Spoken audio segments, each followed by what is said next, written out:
Sebelumnya apa yang kakak-kakak ketahui? Nah, ini terkait dengan etika dasar keperawatan, etik ataupun etik dah dulu ya, etika. Apa yang ada yang bisa menjawab? Apa itu etika? Kakak semua, ada yang bisa jawab?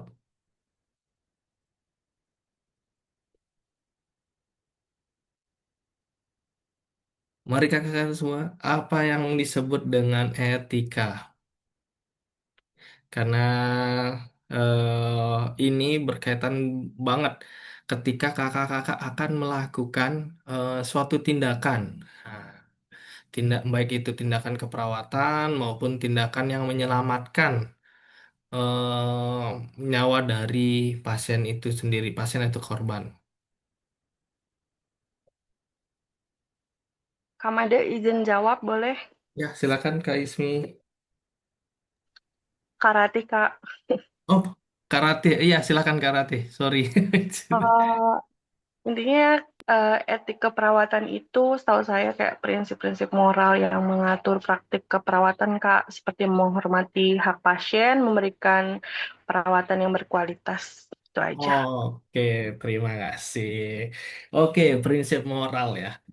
Terima kasih Karate. Nah, kakak-kakak mungkin sudah tahu ya bahwa moral setiap orang itu berbeda-beda. Nilai moral setiap orang-orang itu berbeda-beda. Sehingga kita harus menyamakan persepsi satu dengan yang lainnya. Seperti yang kemarin menyamakan dengan aturan-aturan atau moral kita disamakan dengan aturan-aturan yang berlaku. Nah, aturan moral-moral inilah nanti yang membentuk dari etika. Nah, bagaimana cara kita beretika? Kita tahu bahwa setiap kita menolong pasien, ya, setiap kita menolong pasien atau menolong korban yang kecelakaan ataupun korban pada bencana sekalipun, pasti kita dalam diri kita, dalam moral diri kita ini akan ada rasa untuk tolong menolong.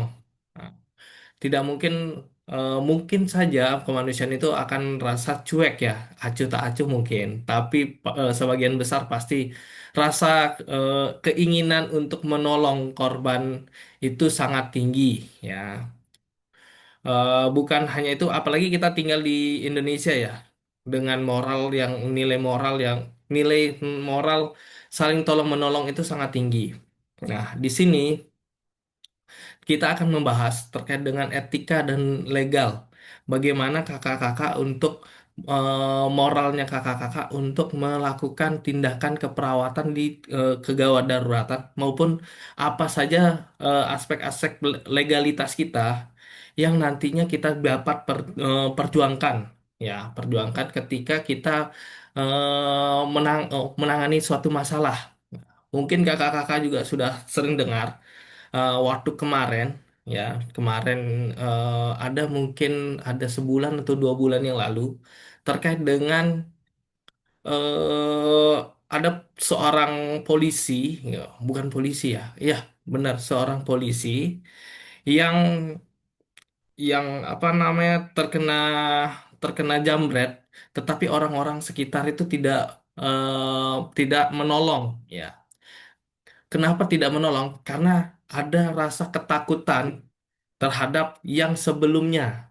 Nah, sebelumnya itu apa? Sebelumnya ada di daerah Jogja itu ketika istrinya dijamret, nah, si suami ini refleks untuk apa namanya menolong istrinya dengan cara menabrakan mobilnya ke si jamret dan alhasil yang jamret itu kena eh, kena hukuman ya. Oh, bukan, ya, kena hukuman yaitu meninggal dunia, tapi dihukum oleh suami, suami dari istri yang terkena jamret itu. Tetapi, ya, tetapi di dalam hukum itu ada menghilangkan nyawa korban. Nah, di sini dikatakan bahwa si jamret itu menjadi si korban.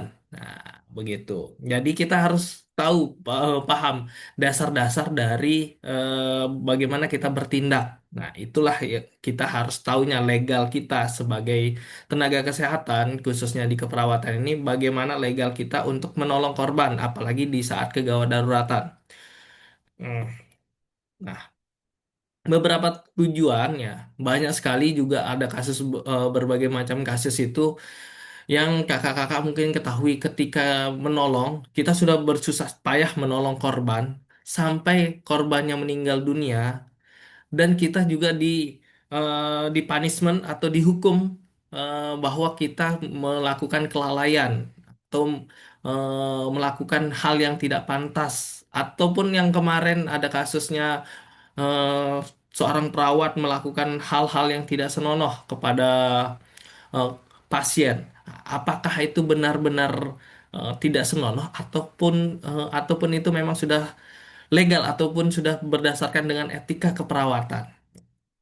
Di sini nanti kita akan bahas ada tiga, yaitu peran dan fungsi dari keperawatan dalam kegawat daruratan. Nah, kita pasti sudah ada rasa keinginan untuk menolong, ya. Sebagai tenaga kesehatan, kita sudah ada keinginan untuk menolong maupun menyelamatkan korban, baik itu korban yang kita tahu maupun yang tidak tahu. Nah, yang kedua adalah bagaimana kita caranya mengetahui etika dari keperawatan, khususnya di kegawat daruratan, karena kita berbicara terkait dengan kegawat daruratan saat ini. Dan tidak hanya sembarang menolong saja, tapi kita tahu dasar-dasar moral-moral hukuman yang nantinya kita akan sebagai acuan dasar kita dalam menolong korban, ya. Dan maupun etika-etika apa saja, moral-moral apa saja yang harusnya kita taati di dalam keperawatan yang sudah disusun, khususnya di kegawat daruratan. Dan yang terakhir adalah aspek legal dalam melakukan kegawat daruratan atau tindakan kegawat daruratan. Mungkin tadi saya sempat mendengar, menyaksikan bahwa bagaimana kita berkolaborasi dengan tenaga kesehatan lainnya, ataupun tenaga medis, ataupun teman sejawat kita, untuk melakukan asuhan dari keperawatan itu sendiri, khususnya di kegawat daruratan. Nah, pada dasarnya kita sebagai pelayannya, ya, bukan pelayan pelayan yang pada umumnya adalah bersifat rendah, itu adalah kita menangani atau melayani korban ataupun pasien itu dengan sepenuh hati. Khususnya di kegawat daruratan, kita hanya harus mengetahui prinsip-prinsip dari keasuhan keperawatan yang nantinya kita harus menolong dari korban ataupun pasien itu sendiri. Dan untuk landasan dari kita menolong korban itu ataupun menolong pasien itu, kita harus memiliki kemampuan, keterampilan, dan juga teknik yang berilmu. Nah, contohnya adalah kakak-kakak seperti saat ini, yaitu melakukan peningkatan ilmu pengetahuan dengan cara pelatihan basic trauma cardiac rhythm support, sehingga kakak-kakak ada SIM atau ada sudah satu pegangan untuk kakak-kakak menolong dari korban. Nah, jadi kakak-kakak sudah tahu, sudah memiliki lisensi untuk menolong, selain dari SIP maupun STR yang kakak-kakak pegang saat ini. Nah, peran dan fungsi perawat dalam kegawat daruratan itu ada tiga, ya, yaitu prinsip yang triase, nanti akan kita bahas. Terus prinsip life saving seperti yang tadi kita bahas, yaitu BHD, dan juga penanganan krisis psikososial. Untuk yang triase ini, bagaimana caranya kita mentrias atau memilah dan memilih antara satu dan yang lainnya. Sorry, ini kita sudah bahas apa belum ya? Sudah ya? Oh, belum. Belum ya, Kak ya? Halo? Belum kita bahas ya untuk Belum Kak informasi Made. triase. Oke, nanti Kayaknya belum sih Kak. ya, nanti kita akan bahas terkait dengan triase. Bagaimana memilah dan memilih korban mana saja yang kita harus utamakan dan korban mana saja yang kita bisa tunda ataupun korban mana saja yang bisa menolong dirinya sendiri. Itu yang prinsip dari triase.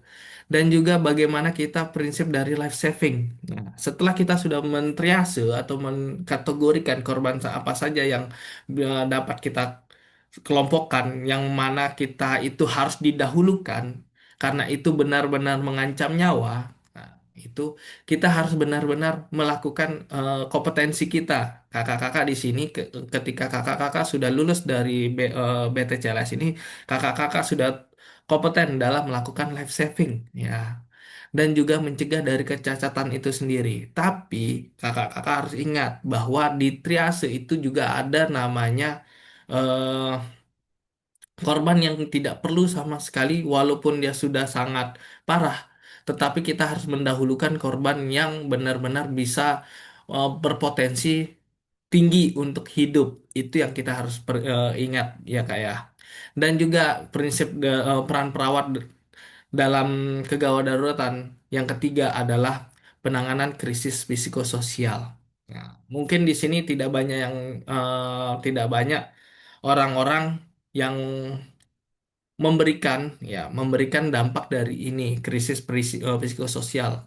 Apa yang dimaksud dengan psikososial? Pasti teman-teman sudah tahu bahwa kegawat daruratan itu pasti memiliki dampak dari psikisnya.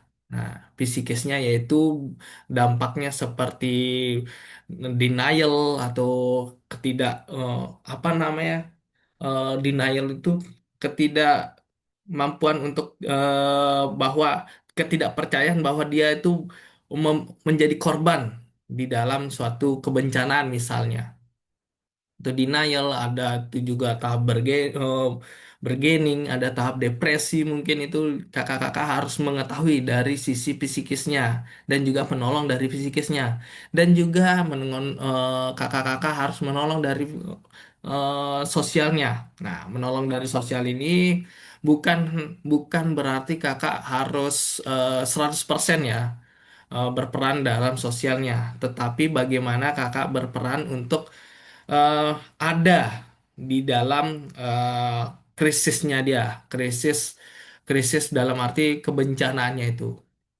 seperti itu. Itu adalah ketiga tiga peran ini itu harus dan wajib kakak laksanakan ketika ada kegawat daruratan. Nah, seperti yang sudah saya katakan bahwa peran perawat yang pertama adalah triase, yaitu memilah dan memilih dari korban mana saja yang kemungkinan ada kemungkinan hidupnya lebih tinggi dan juga kemungkinan perburukannya itu lebih rendah dan juga untuk melaksanakan yang kedua yaitu life saving. Hmm. Memilah dan memilih untuk korban yang memiliki tingkat keberhasilannya yang tinggi. Itu yang kakak-kakak harus lihat. Dan juga untuk psikososial ini, kakak-kakak selain dari psikis, kakak-kakak juga harus melihat dari sosialnya. Ya, bagaimana caranya dia bergaul, bagaimana caranya kakak harus melihat antara kebijakan satu dengan kebijakan yang lain. Misalnya di daerah satu itu terjadi bencana, kakak-kakak harus melihat kebiasaan dari orang yang apa daerah tersebut yang kebiasaannya adalah apakah tenggang rasa, saling tolong menolong ataupun mandiri. Itu dia di untuk sosialnya. Jadi bukan hanya kakak-kakak menolong saja, tapi kakak-kakak juga harus memahami prinsip sosial dari suatu daerah tersebut. Dan ketika kakak-kakak sudah memahami itu semua, yang kedua adalah kakak-kakak harus memahami etika dalam kakak-kakak melakukan pertolongan. Di sini kalau misalnya di PPN ini sudah membentuk namanya karena kita sudah berprofesi ya. Berprofesi itu kita sudah membentuk namanya etika profesi yang sudah diatur dalam keperawatan. Nah, eh, kode etik keperawatan ini sendiri dari PPN ini adalah suatu pernyataan atau keyakinan mengenai kepedulian, nilai serta tujuan dari keperawatan. Sehingga dalam pengertian etika keprofesian itu sendiri adalah terkait dengan sikap dan perilaku, mana yang baik dan benar, mana yang buruk dan mana juga yang salah. Nah, di sini kakak-kakak ketika berbicara terkait dengan etika, kakak-kakak berbicara terkait dengan benar dan salah. Tetapi ketika kakak-kakak berbicara terkait dengan moral, kakak-kakak harus berbicara terkait dengan baik dan buruk. Ya, karena etika itu sudah dilihat dari berbagai macam hukum etik. Misalnya etika keprofesionalan kita, karena kita sudah berprofesi, jadi kita harus ada etika profesi kita yang menentukan bahwa ini salah dan benar, tindakan ini salah dan tindakan ini benar. Dan juga kalau misalnya menyangkut dengan moral, kita harus memilah mana baik dan mana buruk. Nah, seperti itu.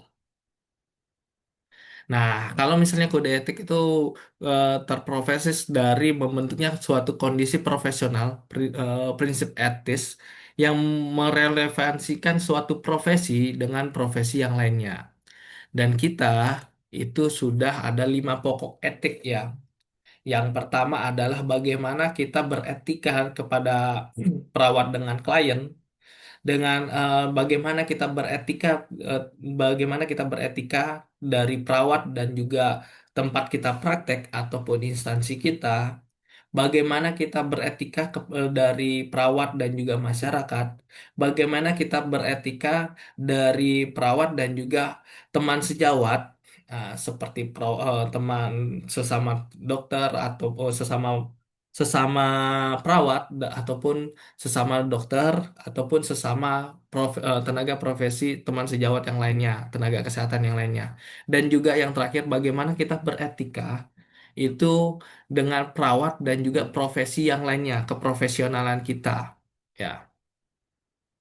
Nah, sikap-sikap etik di dalam kegawat daruratan itu ada 4, tetapi kita harus memiliki ada 8 sikap etik yang kita harus pertahankan ya. Yang pertama, untuk yang paling utama itu adalah 4 ini untuk yang kegawat daruratan, yaitu otonomi. Bagaimana kita memberikan hak dan kewajiban haknya pasien bahwa pasien itu memilah otonomi atau memiliki keinginan sendiri terhadap perawatan yang dia inginkan atau terhadap kegawat daruratan yang dia inginkan. Tapi bagaimana jika pasien itu tidak sadarkan diri? Nah, jika tidak sadarkan diri itu adalah hak dan tanggung jawab dari keluarga pasien tersebut. Dan bagaimana kita untuk apa namanya melaksanakan etika profesi kita dengan cara melakukan informed consent yang teman-teman seperti ketahui. Itu salah satunya untuk solusinya ya, untuk otonomi. Dan teman-teman sudah tahu bahwa kita beretika profesi kita itu harus melakukan beneficence atau kebermanfaatan kepada pasien ataupun korban itu tersebut. Tidak tidak menyebabkan malefisiensi tidak merugikan dari pasien itu sendiri ya, kebalikan dari beneficence. Nah, kita kita menolong korban atau kita menolong pasien itu untuk life saving, untuk keselamatan dari pasien tersebut, tetapi tidak juga untuk merugikan atau meninggalkan hal-hal yang tidak enak untuk pasien tersebut. Yang keempat, yang terakhir itu adalah sifatnya dari justice atau keadilan. Kita harus benar-benar adil dalam melakukan eh, dalam melakukan asuhan keperawatan atau dalam melakukan etika kita kepada pasien ataupun korban. Semisal ada pasien yang baru datang, tetapi dia di triage yang warna hijau, itu kita bisa tunda. Tetapi pasien yang eh, baru saja datang, daripada pasien yang triase warna hijau itu berwarna merah, kita harus mendahulukan yang berwarna merah. Dan kita juga harus memberikan hak yang sama, yaitu pertolongan kepada setiap pasien, walaupun dia berwarna hijau ya. Ada juga dari keempat ini ada 4 yang lainnya, yaitu veracity. di mana veracity ini adalah kita melakukan kejujuran kepada pasien bahwa apapun penyakitnya itu kita harus melakukan memberikan informasi yang sejujur-jujurnya.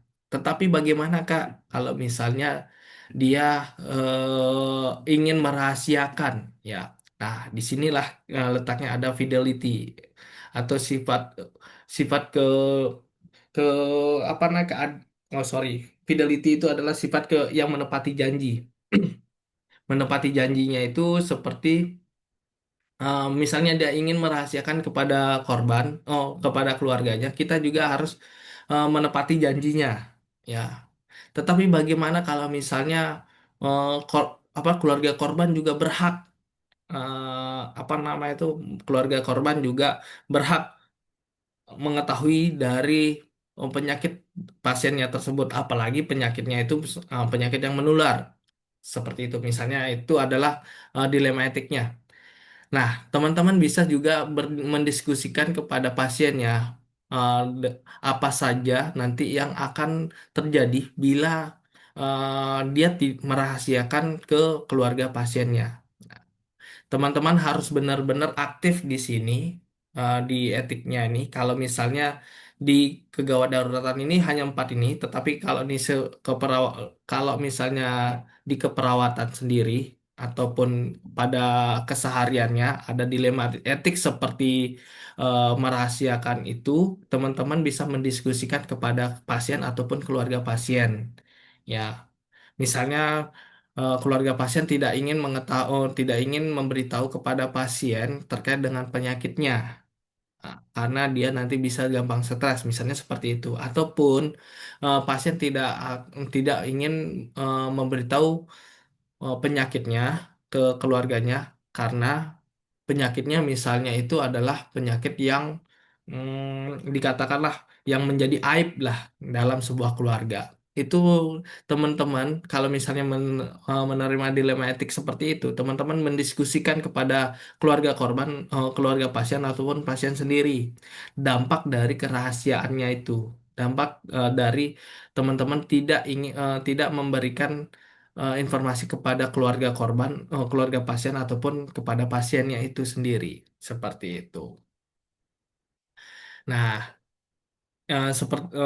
itu adalah segelintir dari masalah-masalah etik yang kita hadapi sehari-hari. Adapun beberapa masalah etik seperti misalnya, Kak, misalnya di dalam kegawat daruratan kita menemukan korban, dia kecelakaan tidak sadarkan diri. Bagaimana etiknya kita? Nah, eh, kita bisa menjalani etiknya misalnya di dalam di dalam etika profesi itu ada nanti legal legal untuk melakukan pertolongan pertama. Nanti kita akan membahas karena di dalam undang-undang khususnya di undang-undang pertolongan yaitu undang-undang PMI menegaskan bahwa setiap orang yang melihat tetapi tidak menolong korban yang tidak sadarkan diri itu dikenai denda sejumlah sekian.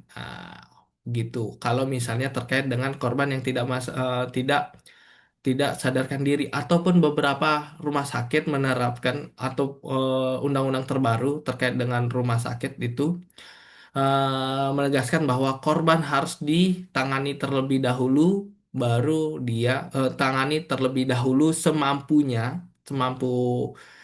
perawat ataupun dokter yang di sana, baru dia terkait dengan biaya. Kan banyak itu kalau misalnya korban kecelakaan habis itu dia dibawa ke rumah sakit. Nah, rumah sakit siapa yang ingin menanggungnya gitu. Tetapi dalam prinsip etik itu dalam prinsip etika profesi kita harus benar-benar menolongnya, menolong korban tersebut. Dan di legalnya dalam undang-undangnya itu pun juga demikian, kita harus menolongnya semampu kita ya. Itu kita garis bawahi semampu kita.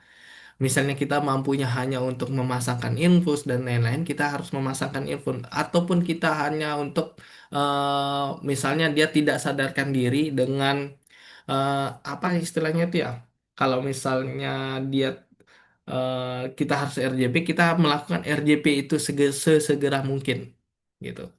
Kalaupun dia tidak sadarkan diri dan membutuhkan oksigen, kita memberikan semampu kita saja.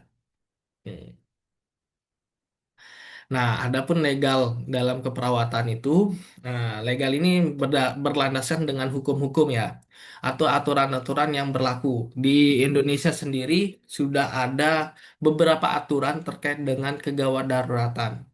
Nah, kita ini kita profesi kita keperawatan ini sudah diatur di Undang-Undang nomor 2 Undang-Undang nomor 38 tahun 2015 terkait dengan keperawatan.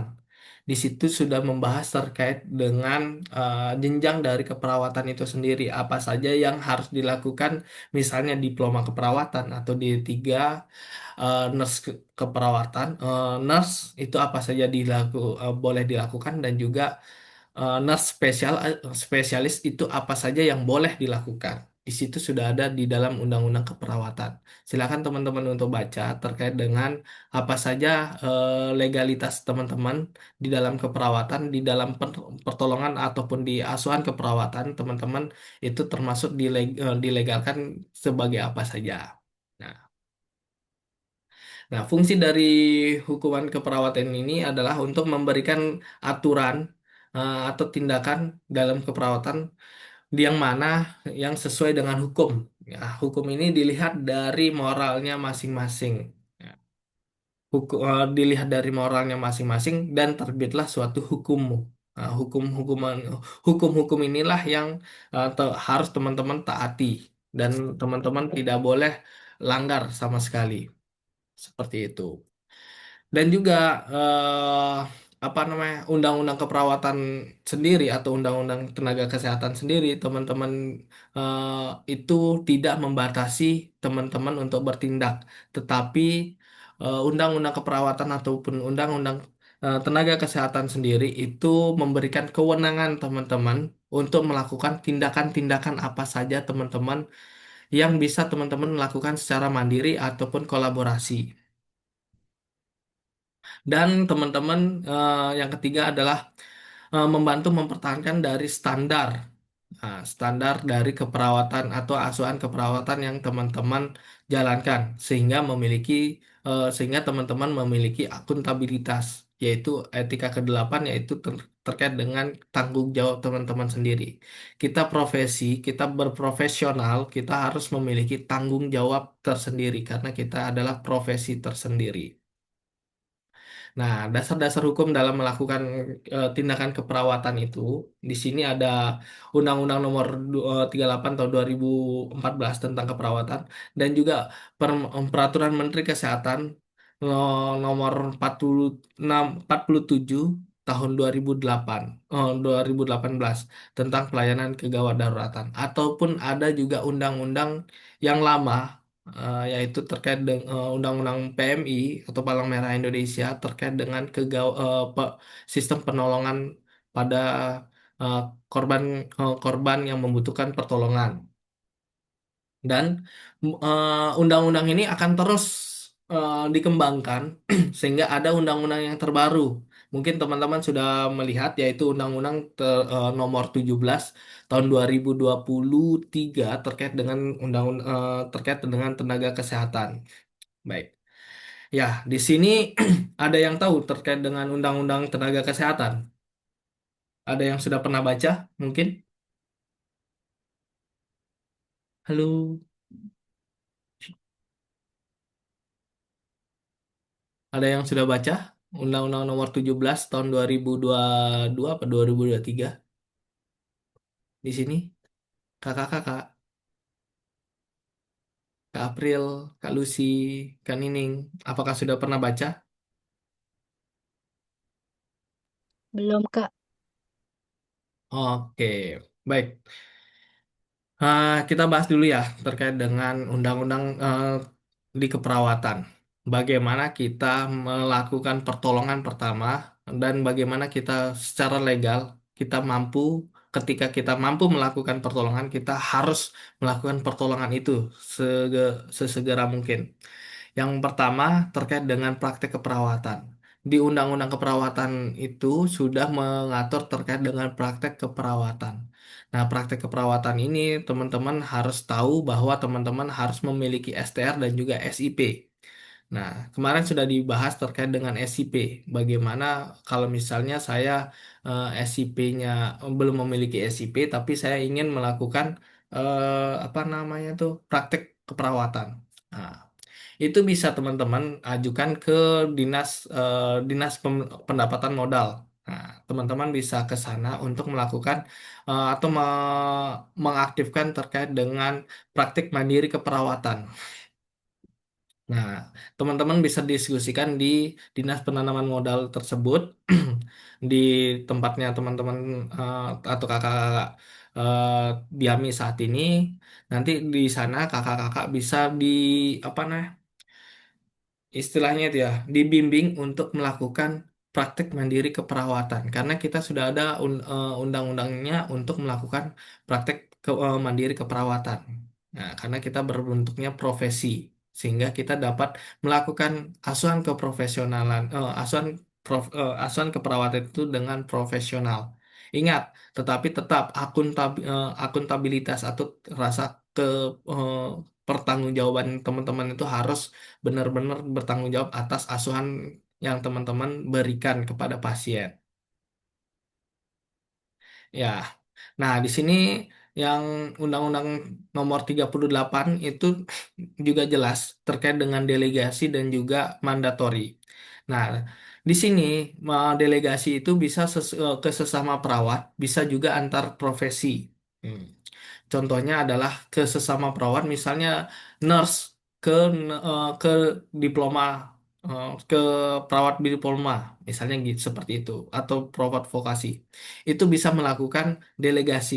Nah, sedangkan untuk mandatori ini berbeda ya teman-teman ya antara delegasi dan juga mandatori. Kalau delegasi itu adalah melimpahkan pelimpahan wewenangnya atau tugasnya kepada teman yang kita melakukan delegasi. Sedangkan mandatnya adalah itu sudah diwajibkan teman-teman untuk melakukan itu. Ini teman-teman harus melihat perbedaan antara dimandatkan dan juga didelegasikan. Karena ketika teman-teman didelegasikan suatu tindakan, itu artinya teman-teman bisa melakukan tindakan tersebut, tetapi tanggung hak dan juga tanggung jawabnya itu kepada orang yang mendelegasikannya. Nah, tetapi kalau misalnya mandat itu adalah ketika teman-teman sudah eh, dimandatkan, itu hak dan juga tanggung jawabnya itu ke teman-teman semuanya. Itu itu perbedaan antara delegasi dan juga mandat. Dan juga di sini teman-teman terkait dengan kegawat daruratan, kita juga di dalam Undang-Undang 38 tahun 2014 ini terkait keperawatan juga kita berhak untuk melakukan pertolongan pertama. Di dalam praktek keperawatan itu teman-teman juga sudah dibahas di undang-undang itu terkait dengan obat-obatan ataupun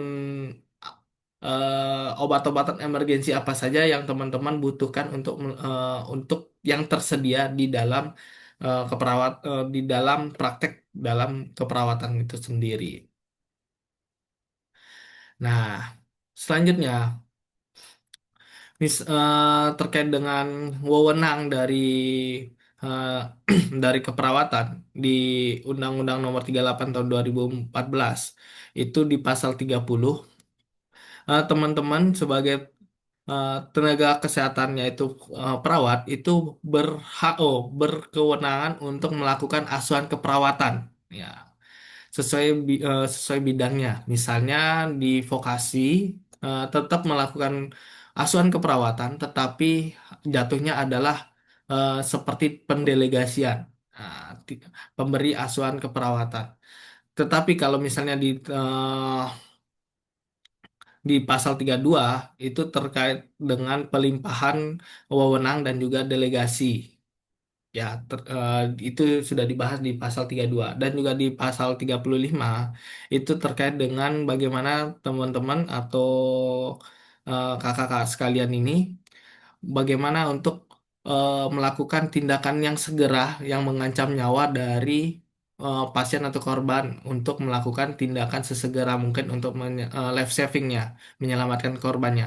Jadi ketika kakak-kakak menemukan korban, kakak-kakak sudah memegang dari undang-undang salah satu undang-undang yaitu undang-undang keperawatan untuk melakukan pertolongan pertama terkait dengan korban yang tidak sadarkan diri. Jadi kakak-kakak ketika korban tidak sadarkan diri, kakak-kakak harus melihat terlebih dahulu, ya melihat dan juga kakak-kakak sudah berkompeten untuk melakukan, misalnya dia tidak sadarkan diri dan juga henti nafas dan henti jantung, sehingga kakak-kakak berkewajiban atau berhak ataupun berkewenangan untuk melakukan life saving dengan melakukan BLS, ya bantuan basic life support seperti itu. Nah, terkait dengan Permenkes atau Peraturan Menteri Kesehatan Nomor 47 Tahun 2008 terkait dengan kegawat daruratan, setiap nih bunyinya adalah menjelaskan tentang pelayanan kegawat darurat untuk kriteria kegawat daruratan yang harus segera ditangani di dalam Permenkes ini juga menyatakan bahwa setiap fasilitas atau Yankes harus melakukan penanganan kegawat daruratan di intrafasilitas pelayanan kesehatan ataupun antar fasilitas pelayanan kesehatan dalam hal penanganan kegawat daruratan intrafasilitas dan juga pelayanan kesehatan. Nah, di sini maksudnya adalah Yankes atau pelayanan fasilitas pelayanan kesehatan itu mewajibkan untuk menolong terlebih dahulu, ya menolong terlebih dahulu korban, baru nanti untuk memikirkan biayanya, biaya belakangan, karena itu untuk life saving atau menolong agar selamat, ya dari eh, ke, dari kematian untuk si korban ataupun si pasien itu tersebut. Bagaimana teman-teman? Di sini ada pertanyaan karena apakah saya terlalu cepat atau bagaimana untuk menjelaskannya ini terkait dengan etika dan legal? Halo, halo Enggak Kak sih Dara. Kak, kapan aja. Pas. Eh, Nggak terlalu cepat ya? Enggak. Oke, itu terkait dengan peraturan atau Permenkes ya, Peraturan Menteri Kesehatan Nomor 47 terkait dengan uh, Fasyankes, Fasilitas Pelayanan Kesehatan, yang harus teman-teman itu ketika teman-teman ada di Fasiankes, teman-teman harus melakukan pertolongan sedini mungkin ketika teman-teman melihat pasien itu dalam kegawat daruratan ya. Nah, untuk hukum yang sekarang yaitu terkait dengan hukum nomor Undang-Undang nomor 27, oh sorry, Undang-Undang nomor 17 tahun 2023 tentang tenaga kesehatan. Nah, di undang-undang ini juga sudah dijelaskan bahwa teman-teman itu ada dua perbedaannya. Tidak lagi menggunakan paramedis, tetapi menggunakan tenaga kesehatan. Ya, teman-teman harus membedakan antara tenaga kesehatan dan tenaga medis. Kalau tenaga medis itu menyangkut ada dua, yaitu dokter dan juga dokter gigi, dan juga spesialisnya. Sedangkan untuk tenaga kesehatan, yaitu adalah perawat, bidan, apoteker, dan semuanya yang ada 8 unsur yang yang disebutkan di Undang-Undang Nomor 17 Tahun 2023. Jadi teman-teman perawat dan juga bidan itu masuknya ke tenaga kesehatan, sedangkan teman-teman dokter itu masuknya ke tenaga medis. Nah, di dalam Undang-Undang 17 tahun 2023 di bab 1 terkait dengan klinisnya itu di pasal 1 poin nomor 24 itu menegaskan terkait dengan kegawat daruratan. Gawat darurat merupakan keadaan klinis yang membutuhkan tindakan medis ataupun dan garis miring atau psikologis segera mungkin guna menyelamatkan nyawa dan juga pencegahan kedisabilitasan atau ke kecatatan. Jadi di poin nomor di di pasal 1.24 ini menegaskan bahwa tenaga kesehatan ataupun tenaga medis berkewajiban ya berkewajiban untuk menolong ya, menolong korban dengan tindakan medis ataupun psikologis guna untuk menyelamatkan korban, menyelamatkan nyawa dari pasien ataupun korban, sehingga korban tidak kehilangan nyawa ataupun kehilangan dari ataupun terjadinya kecacatan. Di pasal 111 ayat 1 berbunyi, dalam keadaan darurat, setiap fasilitas kesehatan wajib memberikan pelayanan kesehatan untuk menyelamatkan nyawa, pencegahan disabilitasan lebih lanjut dan kepentingan terbaik bagi pasien. Nah, di sini di pasal 111 ayat 1 ini mempertegas di Peraturan Menteri Kesehatan ya terkait dengan bagaimana fasilitas kesehatan itu diwajibkan untuk menolong ya menolong terlebih dahulu baru melakukan pendataan ataupun pembiayaan terkait dengan keprofesionalan yang tindakan profesi yang sudah dilakukan baik itu tindakan medis maupun asuhan keperawatan itu sendiri itu dijelas eh, dibunyikan di pasal 111 ayat 1. Untuk di ayat 2 sendiri, fasilitas kesehatan dalam memberikan pelayanan pada bencana dilarang menolak. Nah, jadi ada beberapa kasus yang melakukan penolakan itu terkait dengan biaya. Jadi, teman-teman harus melihat di sini. Nah, misalnya menemukan pasien yang tidak mampu, tidak ada jaminan kesehatan, tidak ada jaminan sosial, ataupun pasien yang benar-benar tidak diketahui. Nah, bagaimana cara kita menanganinya? Kita harus kita kalau di prinsip moral saya, kita di dalam di pasal ini di Undang-Undang 17 tahun 2023 di ayat 2 ini kita tolong dulu pasiennya, baru kita akan memberikan memberikan pelayanan sosial. Contohnya adalah kita ke manajerialnya melakukan penanganan dengan cara kita memfasilitasi hak hak warga negara untuk mendapatkan jaminan sosial atau jaminan kesehatan di situ, baik itu dari dinas kesehatan maupun dari dinas sosial. Itu nanti yang akan yang menanggung terkait dengan tindakan kegawat daruratan. Nah, sehingga teman-teman ketika menemukan korban kecelakaan, teman-teman bisa untuk melakukan kepertindakan keprofesionalan teman-teman. Bila dia tidak ada pasien, tidak ada keluarga, teman-teman bisa mendiskusikannya kepada pihak-pihak tertentu seperti manajer rumah sakit ataupun yang lain. Teman-teman bisa juga di sini berperan untuk di ayat 2 ini em, apa namanya itu memberikan landasan hukum teman-teman terkait dengan tindakan pertolongan itu tersebut. Nah, bila di Undang-Undang Nomor 17 di pasal 174 di ayat 1 berbunyi Fasiankes atau masyarakat wajib memberikan pelayanan kesehatan bagi seseorang yang berada dalam kondisi gawat daruratan, mendahulukan penyelamatan nyawa dan mencegah kedisabilitasan. Di sini adalah dasar hukum teman-teman untuk melakukan triase. Ya, ketika dia harus segera atau kegawat daruratan, teman-teman harus mendahulukan yang mengancam nyawa terlebih dahulu dengan tingkat untuk tingkat untuk hidupnya itu lebih tinggi. Itu yang teman-teman harus lihat di dalam pasal 174 di ayat 1.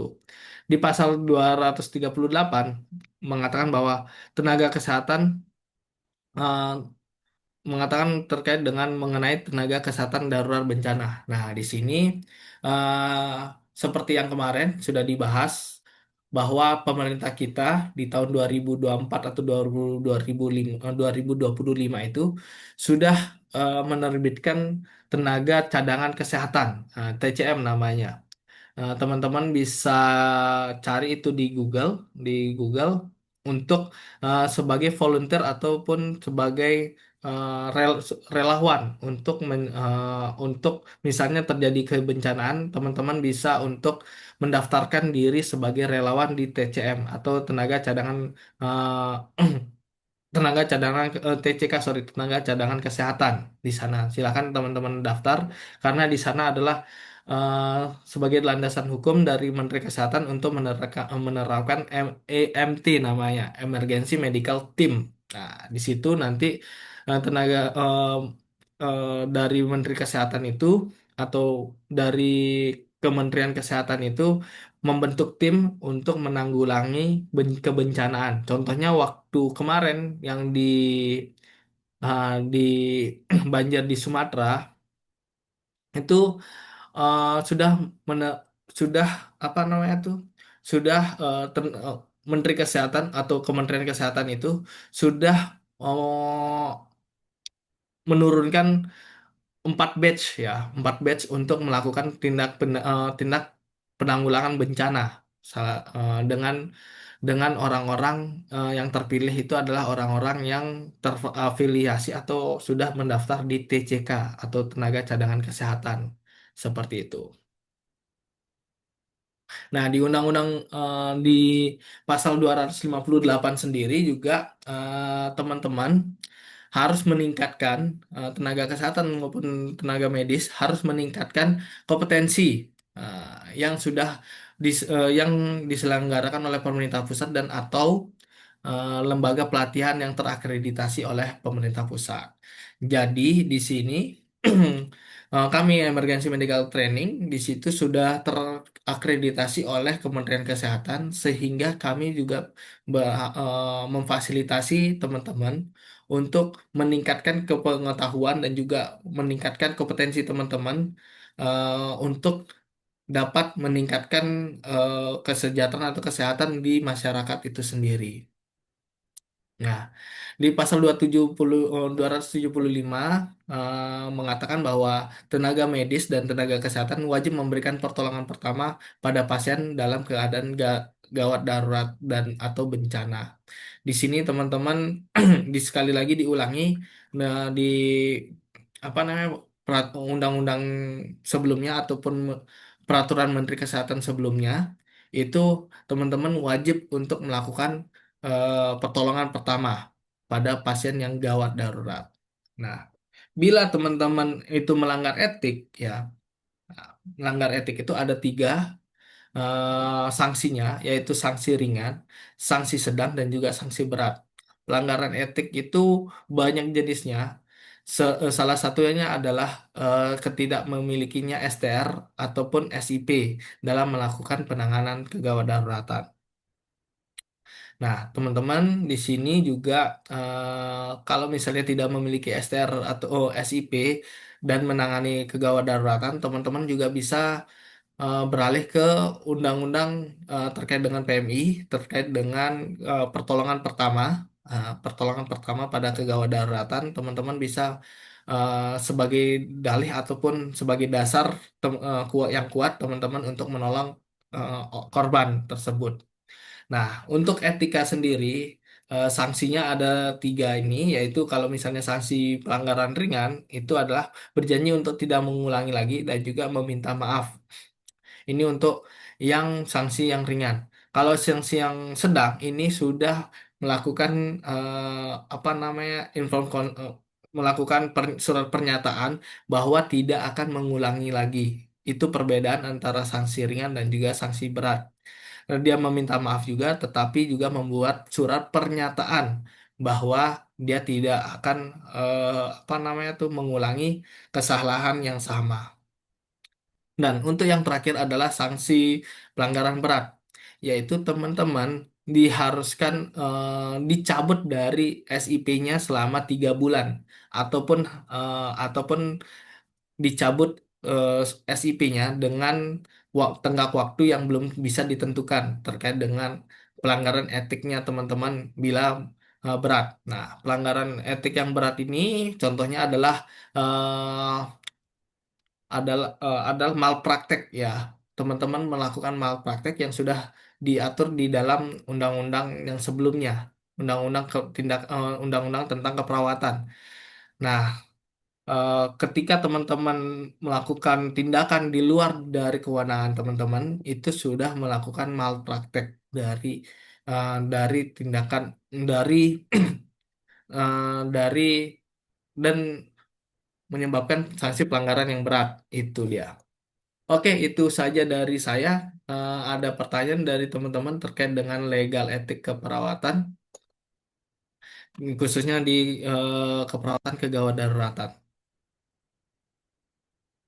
Bagaimana teman-teman? Ada pertanyaan? Karena ini menjadi dasar dari teman-teman untuk melakukan tindakan kegawat daruratan. Misalnya teman-teman menemukan korban bencana ataupun melakukan asuhan keperawatan, yang nantinya teman-teman bisa dengan santainya untuk melakukan asuhan keperawatan dan tidak lagi dibayang-bayangi misalnya nanti oh ini nanti akan melanggar suatu etiknya. Tetapi teman-teman harus mempelajari ini untuk sebagai acuan dasar teman-teman untuk bisa segera mungkin untuk memberikan asuhan yang terbaik kepada pasien ataupun korban kebencanaan. Ada pertanyaan dari teman-teman? Halo, halo, apakah sudah pada ngantuk di sini? Karena tadi sahur, sekarang sambil belajar. Halo, Kalau saya sendiri Kak nggak ada oke. pertanyaan Kak. Terima kasih Kak April. Ada lagi pertanyaan dari kakak-kakak yang lain? Saya belum Kak, emang agak-agak sedikit ini ya, dikit-dikit ya. Tapi apa nanti ada videonya juga kan Kak ya? Video terkait apa Kak? Ini rekaman. Oh iya, ada rekamannya. Iya paling itu nanti mau review lagi lah situ aja Kak. Oke, Sekarang belum ada ya pertanyaan.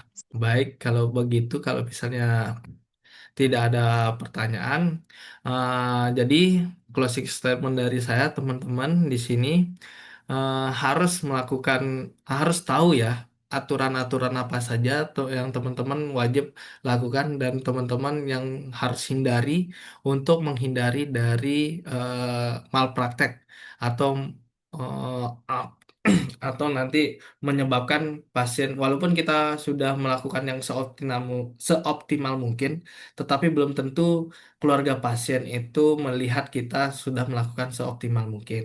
Jadi ini adalah landasan teman-teman untuk melakukan tindakan keperawatan. Itu saja dari saya. Wassalamualaikum warahmatullahi wabarakatuh. Selamat siang teman-teman.